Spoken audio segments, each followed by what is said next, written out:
Subscribe my YouTube channel for more amazing stories. मैं थक गया हूँ तुम्हारी मनहूस शक्ल देखते। मेरे कमरे से निकलो। शादी के 2 साल बाद अचानक मेरे शौहर को मैं बुरी लगने लगी थी। फिर कुछ दिन बाद वजह मालूम हुई जब शौहर अपनी पसंद से एक हसीन लड़की से शादी कर पाया और मुझसे लाताल्लुकी कर ली। मैं ऊपर के स्टोर रूम में रहने लगी। शौहर और उसकी बीवी ऐश से जिंदगी गुजारते, पर शौहर मेरी तरफ पलट कर देखना भी गवारा ना करता। हर लम्हा मैं अल्लाह से इंसाफ मांगती जब अचानक शौहर बीमार हो गया। इसे कैंसर था। इसने घर दूसरी बीवी के नाम किया था। इसकी दूसरी बीवी ने सारी प्रॉपर्टी शौहर से छीन ली, तलाक ले ली और मुझे मत मारो, मुझे छोड़ दो। मैं स्टोर रूम में बैठी ऊंची ऊंची चीखों की आवाजें सुन रही थी। अपने शौहर की तकलीफ पर मेरे आंसू निकल रहे थे, मगर मैं दिल को सख्त किए बैठी रही। 2 घंटों की मुसलसल चीखों पुकार के बाद अब हर तरफ सन्नाटा छा गया था। मैं स्टोर से निकली और जैसे ही किचन में जाने लगी तो रास्ते में पड़े खून के धब्बे देखकर मेरा दिल हलक में आ गया था। क्या वो औरत थी या जलाद? मैं समझ नहीं पाई थी, लेकिन मेरा शौहर भी इसी काबिल था। मैंने बेदर्दी से आंसू साफ किए और किचन में चली गई। आयशा, मुझे बचा लो, मुझे बचा लो आयशा, मैं मर जाऊंगा। मैं अपने ख्यालों में गुम किचन में खड़ी काम कर रही थी। फिर जब से मुझे अपने शौहर की आवाज़ सुनाई दी जो मुसलसल मुझे पुकार रहा था, तभी मेरे कदम खुद ब खुद कमरे की तरफ चल पड़े। मैंने जैसे ही कमरे का दरवाज़ा खोला तो मेरे शौहर की हालत देखकर मेरे पैरों तले ज़मीन निकल गई। तभी मेरे शौहर की दूसरी बीवी कमरे में आई। कैसी ढीठ औरत हो तुम! तुम्हें जरा अपनी इज्जत की परवाह नहीं। इस शौहर ने तुम्हें धक्के मार कर इस कमरे से निकाला था ना? लेकिन शौहर की तकलीफ बर्दाश्त नहीं हो रही। चलो कोई बात नहीं, अपना बीमार शौहर अपने पास रखो। वैसे भी अब मुझे इस शख्स में कोई दिलचस्पी नहीं है ही क्या। अब इसके पास कैंसर का मरीज है ना, अब ये खूबसूरत रहा और ना ही पैसे वाला। कल तक जायदाद के सब कागजात मुझे मिल जाएंगे, फिर मैं इससे तलाक ले लूंगी और यहाँ से चली जाऊंगी। अफसोस कि ये घर तुम्हारे नाम रहेगा, क्योंकि तुम्हारे शौहर को कभी तुमसे भी तो मोहब्बत थी। शौहर की दूसरी बीवी की बातें सुनकर मेरा दिल फूंद के आंसू रो रहा था। मुझे ऐसा लग रहा था जैसे वो अपने अल्फाज के जरिए मुझ पे हंस रही है। मैंने जख्मी निगाहों से अपने शौहर की तरफ देखा, जो हड्डियों का ढांचा, बेपना बेहिस्सो हरकत, कुर्सी पर बैठा हुआ था। और ये सब उसी की वजह से हो रहा था। मेरी सौकन तो जा चुकी थी, मगर मैं अपनी जगह से हिल भी ना पाई थी। मैं आपको कभी माफ नहीं करूंगी। मेरे अल्फाज मेरे शौहर की रोते हुए हिचकियां बन गई थी। वो मेरे आगे हाथ जोड़ रहा था, मगर मैं दरवाजा बंद किए फिर से वापस आ गई थी। मैं अपने शौहर के लिए अपना दिल साफ करने की कोशिश करती थी, मगर कुछ ना कुछ ऐसा हो जाता कि मुझे अपने दुख और अपने जख्म फिर से याद आ जाते थे और मैं कुछ नहीं कर सकती थी। मैं बिल्कुल बेबस हो जाती थी। आयशा, उठ जाओ, आज तुम्हारा रिश्ता देखने आ रहे हैं और तुम हो कि बस नींदे खरगोश के मजे ले रही हो। कोई ख्याल होता है कि माँ के साथ उठकर कोई काम करवा दे, लेकिन नहीं। तुम्हें इतना ख्याल क्यों आएगा अम्मा?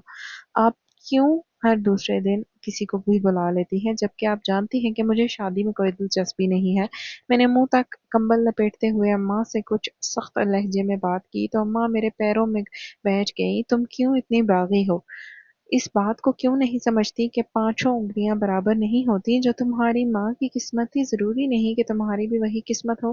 अम्मा, ये आप कह रही हैं? मेरी आंखों में आंसू आ गए थे। मैं झटके से कंबल पीछे करके उठ बैठी। 4 साल की थी जब से मेरे बाप के बगैर जिंदगी गुजार रही हूँ।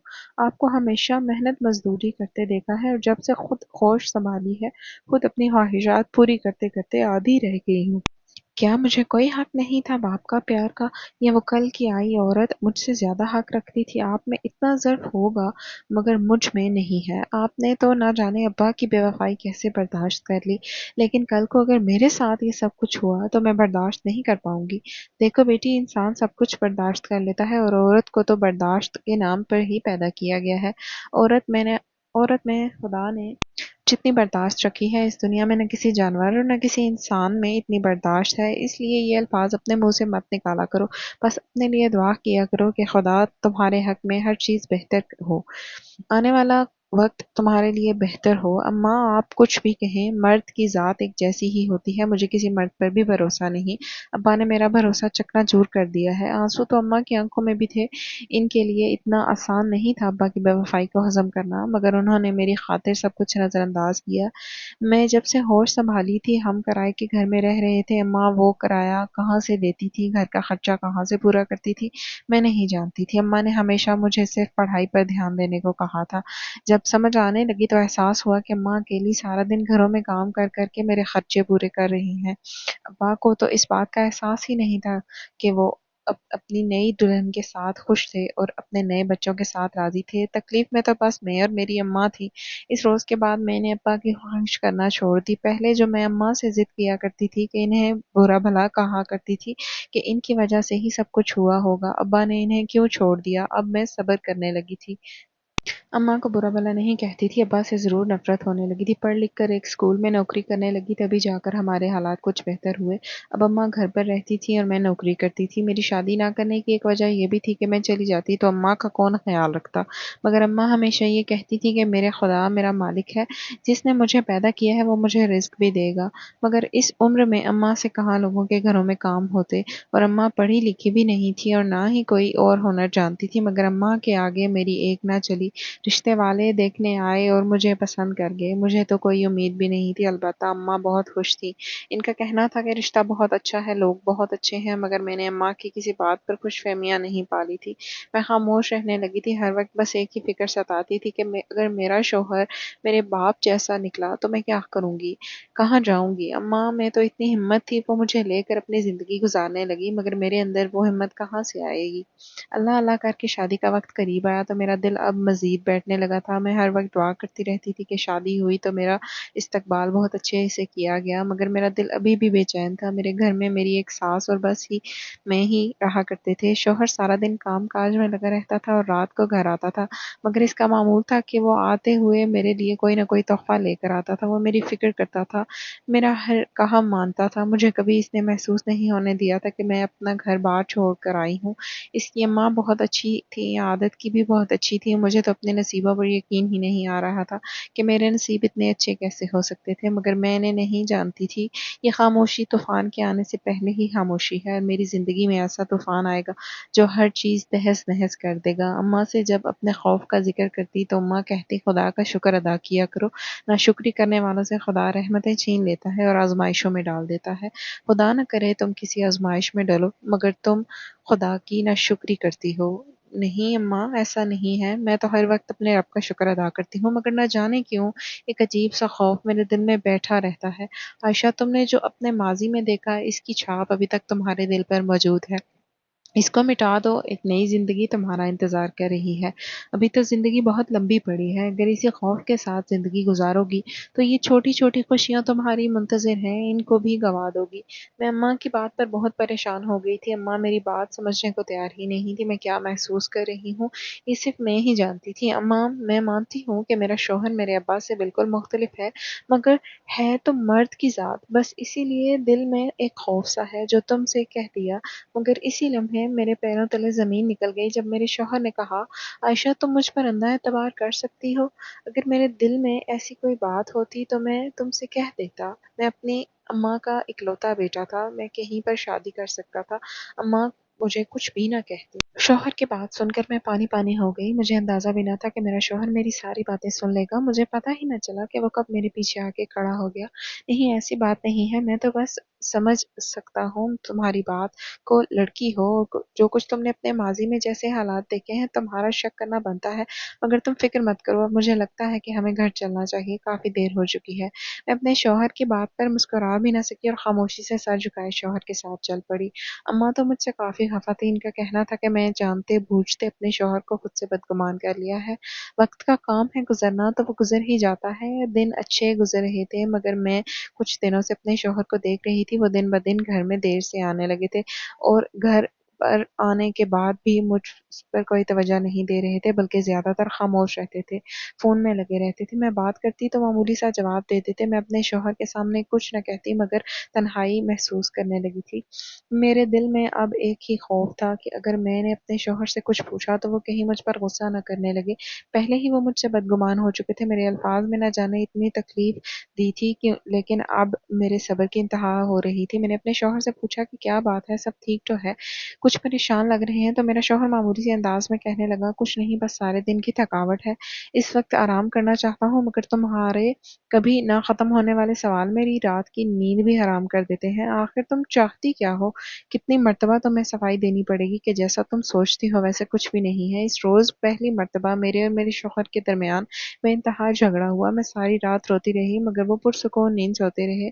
مجھے صرف اپنی غلطی لگ رہی تھی، اپنا قصور لگ رہا تھا، شاید میں نے ہی اپنے شوہر کو تنگ کر کے رکھا تھا۔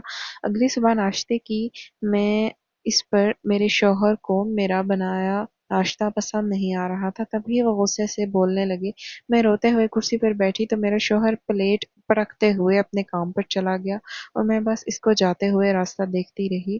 کتنی بے بسی تھی، مجھے کچھ سمجھ نہیں آ رہی تھی کہ میں کیا کروں۔ اماں یہ سب منظر دیکھ رہی تھی اور مجھے کہنے لگی، دیکھو بیٹی، شوہر سرانے کا سانپ ہوتا ہے، اگر وہ رکھوالی کرتا ہے تو وقت آنے پر ڈس بھی لیتا ہے۔ یہ عورت پر ہی منحصر ہوتا ہے کہ وہ اپنے شوہر کو کس طرح اپنے قابو میں رکھتی ہے، ورنہ اس کے پاس کی تتلیاں کھلا گلاب دیکھ کر اس پر بیٹھنے میں دیر نہیں لگاتی۔ میری ساس کی باتوں نے میرے پیروں تلے زمین کھینچ لی تھی۔ جو ساس کہہ رہی تھی وہ بالکل درست تھا اور میرے دل میں بھی شک اور شبہات تھے، مگر اب میں اپنے شوہر کو مزید سوال کر کے ناراض نہیں کرنا چاہتی تھی۔ میں چاہتی تھی کہ میرا شوہر پہلے کی طرح مجھ سے محبت کرنے لگے، میں ہر روز نیا لباس پہنتی اور خوبصورت سا تیار بھی ہوتی، مگر میرا شوہر تو میری طرف دیکھتا بھی نہیں تھا۔ میں اس کی توجہ حاصل کرنے کے لیے سب کچھ کرنے کے لیے تیار تھی، مگر وہ موقع ہی نہ دینے کے لیے تیار نہیں تھا۔ دن ایسے ہی گزرتے جا رہے تھے، تبھی ایک روز میری طبیعت خراب ہونے لگی، میرے شوہر پریشان ہونے لگے۔ ان کا پھر سے اس طرح میری فکر کرنا مجھے اچھا لگا۔ چلو تمہیں کسی ڈاکٹر کے پاس لے چلو، تمہاری حالت ٹھیک نہیں لگ رہی۔ شوہر کی بات پر میں مسکرا دی اور کہا کہ نہیں، آج اتنے دنوں بعد آپ نے مجھ سے اچھے سے بات کی ہے تو میں بالکل ٹھیک ہوں۔ تبھی میرا شوہر جڑ کر کہنے لگا، تمہاری انہی باتوں کی وجہ سے تم سے دور ہونے لگا ہوں، ایک ہی بات کو بار بار کہنے کی عادت تمہاری کب ختم ہوگی؟ میں اپنے شوہر کے اس سخت رویے سے پریشان تھی، ان کا رویہ دن بدن بگڑتا ہی جا رہا تھا۔ دن ایسے ہی گزر رہے تھے، کچھ دن کے بعد میری حالت کچھ زیادہ خراب ہونے لگی تو اب کی مرتبہ شوہر ضد کر کے مجھے ڈاکٹر کے پاس لے گئے، جبکہ میں مطمئن تھی۔ میرے شوہر نے کہا تھا کہ ہم تمہارا معائنہ کرواتے ہیں، جس سے معلوم ہوا کہ میں حاملہ ہوں۔ میرے گھر میں تو جیسے خوشیوں کی بہار آ گئی تھی۔ میرے شوہر کا رویہ ہے ایک دم بدل گیا تھا۔ میرے شوہر میرے آگے پیچھے گھومنے لگے تھے، میرا خیال رکھنے لگے تھے، میرے کھانے پینے سے لے کر میری ادویات تک وہ سب کام اپنے ہاتھوں سے کر رہے تھے۔ میں ایک دم مطمئن ہو گئی تھی، مجھے لگنے لگا کہ میرے شوہر مجھے واپس مل گئے ہوں۔ وہ مجھے کسی کام کو ہاتھ نہیں لگانے دیتے تھے، میں دن بھر کمرے میں بند رہتی تھی۔ اب تو میں کمرے میں بند رہ رہ کر تھکنے لگی تھی اور جب شوہر سے باہر جانے کو کہتی تو وہ غصہ کرنے لگتے۔ ان کی ناراضگی کے خیال سے میں نے خود کو کمرے کی حد تک محدود کر لیا تھا۔ ایک دن پیاس کی شدت سے اٹھی تو اس کمرے میں پانی نہیں تھا۔ پانی لینے کی نیت سے کمرے سے نکلی اور آہستہ آہستہ قدم آگے بڑھانے لگی، لیکن جیسے ہی کچن کی طرف بڑھی ایک کمرے سے عجیب و غریب آوازیں آنے لگی۔ میں حیرانگی سے جیسے ہی آگے بڑھی اور آواز سننے کی کوشش کی، میرے سر پر آسمان ٹوٹ پڑا۔ یہ میرا شوہر تھا جو نہ جانے کس سے باتیں کر رہا تھا۔ میں نے مزید سننے کی کوشش کی، مگر اسی وقت میرا شوہر کمرے سے باہر نکل آیا اور مجھے پان لگا کے باتیں سننے ہوئے دیکھ لیا۔ تم یہاں پر کیا کر رہی ہو؟ تمہیں تو میں کمرے میں چھوڑ کر آیا تھا اور منع کیا تھا کہ کمرے سے باہر مت نکلنا، مگر تمہیں میری کسی بات کا خیال ہو تو پھر نہ جانے کیسی بیوی ہو۔ بیویاں تو اپنے شوہروں کے حکم کی پابند ہو جاتی ہیں، لیکن تم نے ہر وہ کام کرنا ہے جس سے میں نے منع کیا ہو۔ تو پھر میں اپنے شوہر کو اپنی صفائیاں دینے لگی کہ نہیں، میں تو بس پانی پینے جا رہی تھی۔ اچھا تو یہاں پر کیا کر رہی ہو؟ کان لگا کر میری باتیں سن رہی ہوں؟ میں ایک دم گھبرا گئی۔ نہیں، ایسا نہیں ہے، میں بھلا آپ کی باتیں کیوں سنوں گی؟ تو تم یہاں پر کیا کر رہی ہو؟ ابھی کے ابھی اپنے کمرے میں جاؤ۔ میرے شوہر کے چہرے کے تاثرات دیکھ کر ایسا لگ رہا تھا جیسے وہ مجھ سے کچھ چھپا رہے ہیں، مگر میں خاموش رہی، کچھ کہنے کے کو تھا ہی نہیں۔ شوہر کا رویہ پھر سے پہلے جیسا نہ ہو جائے اس لیے چپ کر کے کمرے میں چلی گئی۔ کمرے میں جاتے ہی میں پھوٹ پھوٹ کر رونے لگی۔ میں کسی آزمائش میں ڈل گئی تھی۔ عورت کتنی بے بس ہوتی ہے، ایک شوہر کی توجہ حاصل کرنے کے لیے اپنی کتنی خواہشات مار لیتی ہے تاکہ اپنے شوہر کی خوشنودی اور رضامندی حاصل کر سکے، لیکن اس کے باوجود شوہر کو جو کرنا ہوتا ہے وہ کر ڈالتا ہے۔ وہ ایک مرتبہ بھی بیوی کی خواہشات کے بارے میں نہیں سوچتا، اس کی خوشیوں کے بارے میں نہیں سوچتا اور نہ ہی اس کے سکون کے بارے میں سوچتا ہے۔ میرا شوہر اب پھر سے پہلے جیسا ہو گیا تھا، اب وہ میری किसी बात पर ध्यान नहीं देता था और ना ही मेरा पहले की तरह ख्याल रखता था। मैं हर वक्त रोती रहती, वो रातों को देर से घर आने लगा और हर वक्त फ़ोन पर किसी से बातें करता रहता। मैंने कई मर्तबा इसका फ़ोन देखने की कोशिश की, मगर मैं कभी जान नहीं पाई। मैं अपनी अम्मा के पास गई तो उनको सब हकीकत बता दी। अम्मा कहने लगी, हो सकता है वो थक जाता हो, और रही फ़ोन की बात, तो हो सकता है अपने दोस्तों से बातें करता हो, वरना तुम्हें कुछ ना कुछ तो मिल ही जाता। अम्मा की बात पर मैं भी सोचने लगी, कह तो अम्मा भी ठीक कही थी। अगर ऐसा कुछ होता तो मुझे कुछ नजर तो आता, लेकिन मेरे शोहर का ऐसे छिप कर बातें करना वो मेरी समझ से बाहर था। 9 महीने के वक्त पर लगा कर उड़ गया और अल्लाह ने मुझे प्यारी सी बेटी से नवाजा। मैं बहुत खुश थी, मेरे घर में रौनक लग गई थी। एक रात मैं सोई हुई थी जब अचानक किसी के बोलने की आवाज़ों की मेरी आंख खुल गई। कमरे में अंधेरा होने की वजह से मुझे कुछ दिखाई नहीं दे रहा था, अलबत्ता शोहर बालकनी में खड़ा किसी से बातें कर रहा था। मैं बगैर आवाज़ किए बालकनी में गई तो मैंने अपने शोहर की बातें सुनी। जब शोहर किसी से कह रहा था कि खुदा ने हमें बेटी से नवाजा है, तुम भी तो मेरी बेटी की माँ बनी हो, बस अब इस घर में आ जाओ तो मेरे घर में मजीद रौनक आ जाएगी। अरे तुम इसकी फिक्र मत करो, मैं जल्द ही इसको छोड़ दूंगा, बेटी हम अपने पास रख लेंगे। ये अल्फाज सुनते ही मेरे पैरों तले जमीन निकल गई। यकीनन मेरा शोहर मेरे बारे में किसी लड़की से बात कर रहा था। तभी मैंने अपने शोहर के हाथ से फोन खींचा और अपने कान को लगाया तो अंदर से किसी लड़की की आवाज आ रही थी। मेरी आंखों से मुसलसल आंसू बह रहे थे। हुलिया मेरा बिगड़ा हुआ था, जैसे कोई दीवाना भड़क रहा हो। ये सब क्या है? आप मुझे मुसलसल धोखा देते आए और मैं आप पर भरोसा करती रही। आपने कहा कि मैं किसी से बात नहीं करता, मेरा किसी से ताल्लुक नहीं है। मैं बेवकूफ आप पर अंधा एतबार करके बैठी थी। आपने अगर मेरा भरोसा तोड़ना ही था तो मुझे अपनी इतनी आदत क्यों डाली? अगर आपको किसी और लड़की में दिलचस्पी थी ही तो मुझसे शादी करने की क्या जरूरत थी? अब मर्द की जात सब एक जैसे होते हैं। मुझे ऐसा लग रहा था जैसे खुले आसमान के नीचे भी मेरा दम घुट रहा है, मुझे सांस लेने में मुश्किल पेश हो रही है। मैं थक गया हूँ तुम्हारी मनहूस शक्ल देखते। मेरे कमरे से निकलो, बस हर वक्त मेरे सर पर सवार रहती है। कभी ये मत करो, कभी वो मत करो। तंग आ गया हूँ मैं तुमसे शादी करके। जीना मुश्किल कर दिया है तुमने मेरा। अरे आजादी से जीना चाहता हूँ। वो मेरा शौहर जिम्मेदारियों से घबराता था। ये बात तो मुझे शुरू से मालूम थी, मगर मैं नहीं जानती थी कि इसकी इतनी बड़ी सजा मुझे भोग इतने इतनी बड़ी सजा मुझे भुगतनी पड़ेगी। तभी मेरा शौहर मुझे कहने लगा, इससे पहले मैं तुम्हें तलाक दे दूं, मेरे कमरे से निकल जाओ। तलाक की धमकी ने मुझे अपनी जगह जामिद कर दिया था। मुझे तलाक लेने से डर नहीं लगता था। मैं अपनी बेटी को बहुत अच्छे से पाल सकती थी। बस मुझे फिक्र थी तो अपनी बेटी की, जिस तरह मैंने सारी जिंदगी गुजारी, क्या मेरी बेटी को भी बगैर बाप के जिंदगी गुजारनी पड़ेगी? नहीं, मैं ऐसा नहीं होने दूंगी। मैं अपने शौहर से दूर तो रह सकती हूँ, मगर अपनी बेटी को बाप से महरूम नहीं कर सकती। मेरी बेटी मेरी मजबूरी थी। मैं जब जब अपनी बेटी का चेहरा देखती तो मुझे अपना बचपन याद आने लगता, जिस तरह मैंने बगैर बाप के बचपन गुजारा था। बस ये मैं ही जानती थी, अपनी तकलीफ किसी को बयान नहीं कर सकती थी। मैं अपनी अम्मा के पास गई और अम्मा को सब बताया। अम्मा, मैं ना कहती थी दाल में जरूर कुछ काला है। मेरे दिल का घबराना कोई आम बात नहीं थी। अम्मा आंसू बहाने लगी। मैंने अम्मा से कहा, अम्मा मैं अपने शौहर के साथ नहीं रहना चाहती, मैं इससे तलाक लेना चाहती हूँ। ऐसा नहीं था कि मैं वाकई तलाक लेना चाहती थी, बस मैं अपनी अम्मा की राय मालूम करना चाहती थी कि क्या अम्मा क्या कहती हैं। तभी अम्मा कहने लगी, ये गलती कभी मत करना। अव्वल तो तुम्हारी औलाद तुम्हें ताने दे देकर मार डालेगी, दूसरा कहीं और की शादी करोगी तो तुम्हें सब कुछ पहली गिनती से शुरू करना होगा। यहाँ तो तुम जिंदगी के 2 साल गुजार चुकी हो, वहां फिर से सब कुछ पहले दिन की तरह लेकर चलना होगा। तो क्या तुम कर पाओगी? मैंने अम्मा से कहा कि अम्मा मुझ में अब इतनी हिम्मत नहीं है फिर से सब कुछ वही बर्दाश्त करने की। अम्मा कहने लगी, तो बस ठीक है, यहाँ पर रहकर सब्र सुकून से जिंदगी गुजारो, खुदा तुम पर रहम करेगा। अम्मा, मैं जब जब अपनी बेटी का चेहरा देखती हूँ तो मुझे अपने बचपन याद आने लगता है।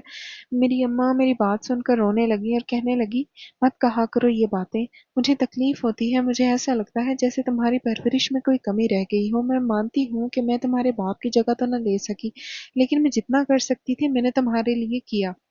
यहाँ पर रहकर कम से कम तुम अपनी औलाद को अच्छा खिला पिला सकती हो, इसकी ज़रूरियात ज़िंदगी अच्छे से पूरी कर सकती हो। अब तुम्हारी अकेली की ज़िंदगी नहीं है, तुम्हारी औलाद भी तुम्हारे साथ जुड़ी है, तो मैं इसका भी ख्याल रखना होगा। तो तुम खुदगर्ज नहीं हो सकती जिस तरह इसका बाप खुदगर्ज हो गया। मगर अम्मा, औलाद सिर्फ मेरी तो नहीं, माँ बनने के बाद औरत पहली जैसी नहीं रहती, बाप की जात पर कोई फर्क नहीं पड़ता। तो औलाद सबसे ज्यादा किसी की किसकी हुई? तुम्हारी ना। बस यही सोचकर अपनी बेटी को कबूल करो और इसकी ज़िम्मेदारियों को भी। अम्मा, मुझे आने वाला वक्त बहुत मुश्किल नज़र आ रहा है। कुछ मुश्किल नहीं होता, सर पर पड़े तो सब कुछ हो जाता है। बस तुमने हिम्मत नहीं हारनी और अपने मकसद पर ध्यान रखना है। सब ठीक हो जाएगा। कल को तुम्हारी बेटी तुम्हारा सहारा बनेगी, अपने बाप के आगे खड़ी होगी, वो भी सिर्फ तुम्हारी खातिर। रात बहुत हो चुकी है, तुम अपने घर चली जाओ। तभी मैंने अम्मा से कहा कि मेरा शौहर मुझे लेने आएगा। अम्मा मुस्कुराने लगी और कहने लगी, जिस घर के दिए बुझ जाएं वहां पर रोशनी नहीं हुआ करती। तुम्हारा शौहर बदल गया है और तुम्हें लेने नहीं आएगा। अपने पैरों का इस्तेमाल करो और खुद चली जाओ। कुछ मंजिलें खुद तय करनी पड़ती हैं, मंजिलें आपके पास चलकर नहीं आती। शादी के 2 साल बाद अचानक मेरे शौहर को मैं बुरी लगने लगी थी। फिर कुछ दिन बाद वजह मालूम हुई, जब शौहर अपनी पसंद से एक हसीन लड़की से शादी करके ले आया और मुझसे लाताल्लुकी कर ली। मगर अफसोस तो इस बात का होता था कि वो कभी कोई कंवारी लड़की नहीं थी, बल्कि शादीशुदा और 2 बच्चों की माँ थी। हाँ, ये बात दुरुस्त है कि वो मुझसे कुछ हसीन थी, लेकिन मुझे अपने शौहर के आने वाला वक्त बहुत खौफनाक नजर आ रहा था। मैंने अपने शौहर से किसी किस्म का गिला शिकवा नहीं किया और अपनी अम्मा की तरह खामोश रही, सब्र करती रही। अपनी बेटी को पकड़ा और मैं ऊपर के स्टोर रूम में रहने लगी। शौहर और उसकी बीवी ऐश से जिंदगी गुजारते, पर शौहर मेरी तरफ पलट कर भी न देखता। मैं जब जब अपनी बेटी को देखती तो मुझे अफसोस होता। मेरा शौहर मुझे बस खर्चा खर्चात पूरे करने के लिए पैसे देता था, इसके अलावा मुझे देखना भी पसंद नहीं करता था। और अगर कभी गलती से मैं उसके सामने चली जाती तो मुझसे कराहत महसूस करता। मुझे कभी कभी अपने शौहर पर हंसी आ जाती कि ये वही शौहर है जो मेरे बगैर एक मिनट भी नहीं गुजारता था, और आज मेरी शक्ल देखते ही इसे मतली होने लगती है। मैं हर लम्हा अल्लाह से इंसाफ मांगती, जब जब अपने शौहर और उसकी बीवी के कहकहों की आवाज़ें सुनाई देती तो मेरा दिल खून के आंसू रोता, और मैं अपने अल्लाह से एक ही दुआ करती कि जल्द से जल्द मुझे इंसाफ मिले। मेरी हर दुआ कबूल हो। वक्त ऐसे ही गुजरता गया। 1 साल मजीद गुजर गया। मेरी बेटी बड़ी हो रही थी। मुझे हर पल एक ही खौफ सताया जाता था कि जिस तरह मैंने अपनी अम्मा को तंग किया, मेरी बेटी भी मुझे ऐसे ही सताया करेगी। आज एहसास हो रहा है कि अम्मा ने मुझे किस तरह संभाला होगा, मेरे जज्बात के साथ साथ मेरा मान कैसे रखा होगा। मैं तो कुछ कर ही नहीं सकती थी। मैंने अपने शौहर के सामने जाना बंद कर दिया था। मैं इसका चेहरा जब जब देखती थी तब तब मुझे बुरा लगता था, इसलिए खुद को तकलीफ ना पहुंचाने का फैसला किया और मैंने शौहर के सामने जाना बंद कर दिया। इसने भी कभी पलट कर मुझे ना पूछा था। जिंदगी कुछ पुरसुकून गुजरना शुरू हो गई थी। जब एक रोज मैं किसी काम के सिलसिले में नीचे गई तो अपने शौहर की हालत देखकर मैं एकदम परेशान हो गई। काफी अरसे से मैंने अपने शौहर को नहीं देखा था। इसकी आंखों के गिर्द हल्के और पेट फूला हुआ था। ये तो मेरा शौहर लग ही नहीं रहा था। वो अचानक मतली करने लगा तो उसकी बीवी नाक मुंह चढ़ाते हुए इसके पास आई और कहने लगी, कितनी बदबू आ रही है तुमसे। जब से तुम बीमार हुए हो मेरी तो जान का अजाब बन गए हो। न जाने कब तुमसे जान छूटेगी। वैसे भी डॉक्टर ने कहा है कि तुम्हारी बीमारी आखिरी स्टेज पर है। बेहतर है कि जल्द से जल्द तुम मुझे सारी जायदाद दे दो। अगर तुम मेरे नाम कुछ नहीं करोगे तो मैं कानूनी कार्रवाई करूंगी। तभी मेरा शौहर इसके आगे हाथ जोड़कर रोने लगा और कहने लगा, खुदा के लिए मुझ पर रहम करो। मैं बेबस हूँ। तुम मुझ पर इतना जुल्म क्यों कर रही हो। तुम तो मुझसे मोहब्बत करती थी ना। अरे मोहब्बत कैसी मोहब्बत, तो मैं तो बस अपने बच्चों का मुस्तकबिल संवारने के लिए तुम्हारे साथ आई थी। लेकिन तुमने तो अगले जहान जाने की तैयारी शुरू कर दी। और तुम इतनी जायदाद का करोगे क्या।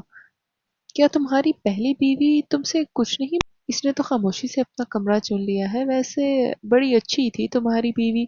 न जाने तुमने इसे धोखा क्यों दिया। शुक्र है मुझे धोखा देने से पहले ही तुम बीमार पड़ गए, वरना जो इतनी मुखलिस बीवी को धोखा दे सकता है तो वो मुझे भी दे सकता है। मेरी आंखों से आंसू बह रहे थे। मेरे शौहर की दूसरी बीवी मुसलसल उसे बातें सुना रही थी, मगर मेरे शौहर को ऐसी कौन सी बीमारी थी जिसकी वजह से इसकी मौत वाकया हो सकती थी। मेरा शौहर चकरा कर गिरने लगा कि जल्दी से मैं आगे बढ़ी और इसको सहारा दिया। वो मेरा चेहरा देखकर दंग रह गया और तभी मेरे पैरों में गिरकर रोने लगा, मुझे माफ कर दो। तुम पर जुल्म किया, तुम्हारे साथ बुरा किया, तभी मुझे सजा मिल रही है। तुम मुझे माफ कर दोगी तो शायद मेरी मौत आसान हो जाएगी। मैंने अपने शौहर को सहारा देकर एक कुर्सी पर बिठाया और इसका चेहरा देखने लगी। कांपती हुई आवाज में मैंने इससे पूछा, तुम्हें क्या हुआ है। ऐसी कौन सी बीमारी है तुम्हें। सब कुछ तो ठीक जा रहा था, जब अचानक शौहर बीमार हो गया। इसे कैंसर था। बीमारी का सुनते ही मेरे रोंगटे खड़े हो गए। मैंने रोते हुए गहरा सांस लिया और कहा, इस बीमारी का भी इलाज मुमकिन है, आजकल तो हर चीज़ का इलाज मुमकिन है। तभी शौहर कहने लगा कि नहीं, मेरी बीमारी आखिरी स्टेज पर है और इसके बाद मेरे पास अब कोई रास्ता नहीं है। अरे वाह, क्या बात है, पहली बीवी से तो बड़े राजो न्याज की बातें हो रही हैं। मैंने अपनी सौकन की तरफ देखा तो इसके चेहरे पर कहीं पर भी दुख और अफसोस नहीं था। वो तो जैसे खुश थी शौहर की चले जाने पर जायदाद जो उसके नाम हो रही थी। मुझे अपने शौहर की जायदाद से कोई मतलब नहीं था, मैं तो बस इससे मुखलसी और वफादारी मांगी थी, मगर मेरे नसीब में वो भी नहीं था। मगर शायद मेरी बेटी की किस्मत मुझसे अच्छी थी, इसका बाप इस दुनिया में ना रहता तो इसे शायद सब्र आ जाता, लेकिन मुझे तो आज तक सब्र नहीं आया था, क्योंकि मेरा बाप जिंदा भी था और मेरे सामने भी नहीं था। वक्त का काम है गुजरना, वो तो गुजर ही जाता है। मुझे अपने शौहर से जो नफरत थी वो तो खत्म हो गई थी, मगर मैंने इसे माफ ना करने का सोच रखा था। मैं अपने अल्लाह से इंसाफ चाहती थी, मगर शौहर की जब जब बीमारी का सोचती तो दिल एकदम परेशान हो जाता। वो मेरे साथ मुखलिस नहीं था, मगर मैं इसके साथ मुखलिस थी, इससे मोहब्बत करती थी।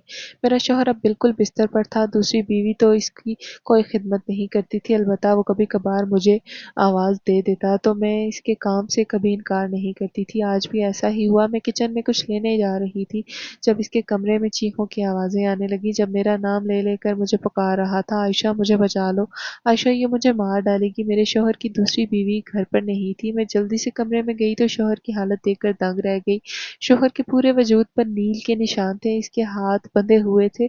मैं आगे बढ़ी और इसके हाथ खोले, इसका चेहरा देखकर मैं एकदम खौफजदा हो गई। ये हालत किसने की है आपकी? आयशा, मेरे साथ बहुत बड़ा जुल्म हुआ है। ये बीमारी मुझे खुदा की तरफ से नहीं मिली। मैं तुम्हें कुछ हकीकत बताना चाहता हूँ, खुदा के लिए तो मुझे माफ कर दो। मैंने जो तुम्हारे साथ किया, रब ने तुम्हारे साथ इंसाफ कर दिया। देखो आज मेरी हालत, मैं तो उठने बैठने के काबिल भी नहीं रहा हूँ। मैं आंखें फाड़े अपने शौहर को देख रही थी, मगर हुआ क्या है? आप कैसी बहकी बहकी बातें कर रहे हैं? मैं तुम्हें सब कुछ बताता हूँ, लेकिन इससे पहले अलमारी में वो जो गुलाबी रंग की जो फाइल है वो छुपा लो।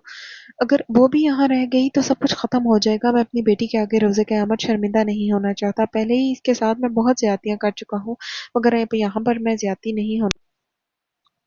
मैं गैरों के बच्चों को पाल सकता हूँ तो क्या मैं अपनी बेटी के लिए कुछ नहीं कर सकता?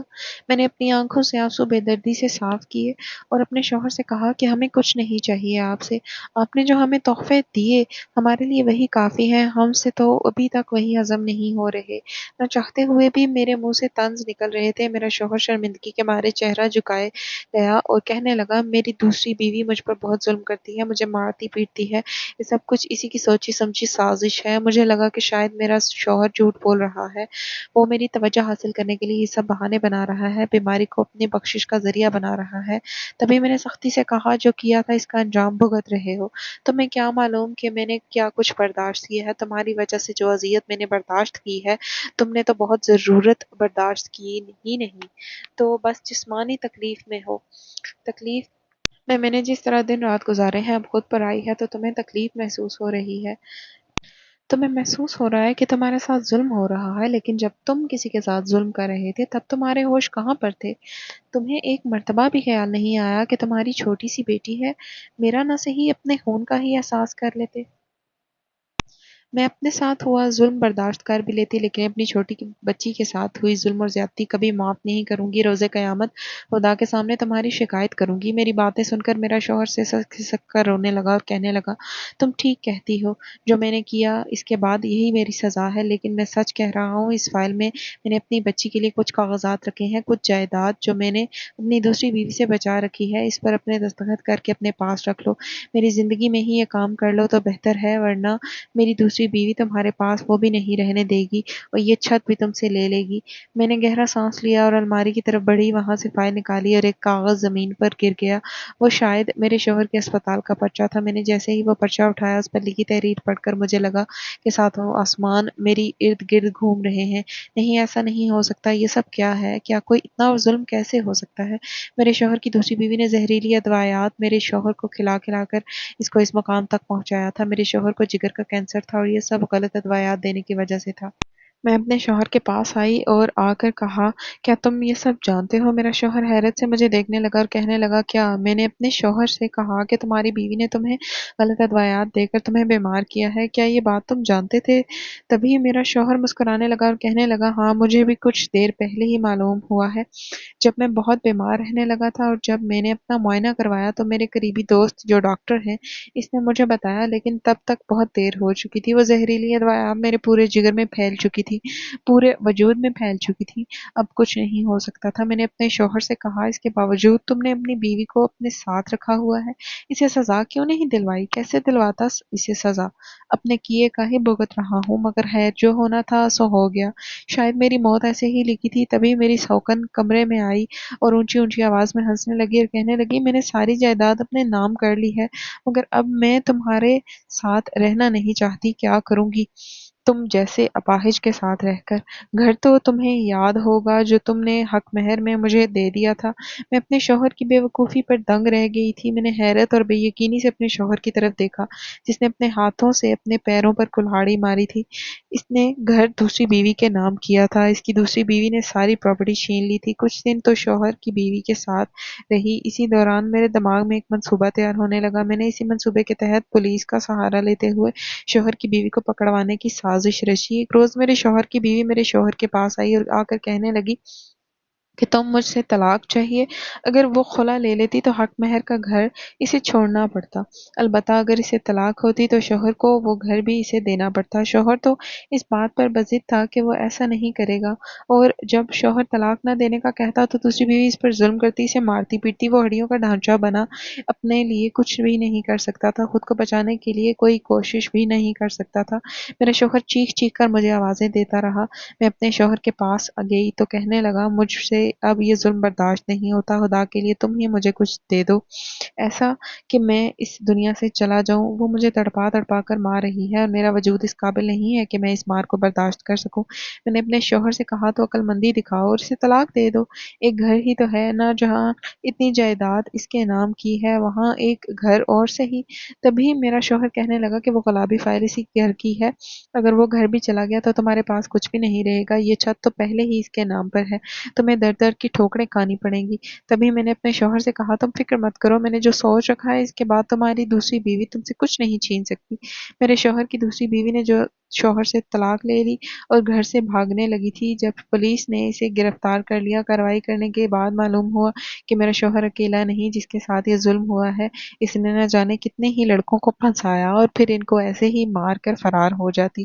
میرے شوہر کی ساری جائیداد میرے نام ہو چکی تھی۔ شوہر بستر مرگ پر تھا، ہر وقت روتا رہتا۔ اس کی دوسری بیوی کو تو سزا مل ہی گئی تھی، مگر جو شوہر برداشت کر رہا تھا اس کی سزا اس کو مل رہی تھی۔ ایک روز رات کے وقت میرے شوہر نے مجھے اپنے پاس بلایا اور میرے آگے ہاتھ جوڑ کر کہنے لگا، بس ایک مرتبہ مجھے معاف کر دو، شاید یہ جو آخری سانسیں ہیں یہ ہی سکون سے آ جائیں، بہت تکلیف میں ہوں، یہ تکلیف برداشت سے باہر ہے۔ میں نے اپنے شوہر سے کہا، میں نے خدا کی رضا کے لیے تمہیں معاف کیا، خدا بھی تمہیں معاف کرے۔ اور وہ آخری رات اس نے اللہ کی عبادت میں گزاری اور اگلے روز وہ اس دنیا سے چلا گیا۔ شاید رب نے اس کے نصیب میں معافی لکھی تھی۔ آج میں اپنی بیٹی کے ساتھ پرسکون ہوں، اپنی بیٹی کو وہ آسائشات دے رہی ہوں جو شاید کبھی مجھے نہ ملی۔ میں نے اپنے باپ کے لیے اس کے دل میں کوئی بدگمانی، کوئی برائی نہیں چھوڑی، کیونکہ وہ جانتی تھی باپ کے بارے میں جو برا بھلا مجھے سننے کو ملتا تھا وہ تکلیف برداشت کرنا بہت مشکل تھا۔ میں نہیں جانتی تھی میری بیٹی وہ تکلیف سہ بھی پائے یا نہیں۔ اس سے پرسکون اور خوشیوں بھری زندگی دینا چاہتی تھی، ہر ہفتے اس کے باپ کی قبر پر لے کر جاتی اور دعائیں مغفرت کرواتی۔ آج میری بیٹی اچھی زندگی گزار رہی ہے، میں خوش نصیب مگر مطمئن ہوں۔ کبھی کبھی ہمیں دوسروں کو معاف کرنا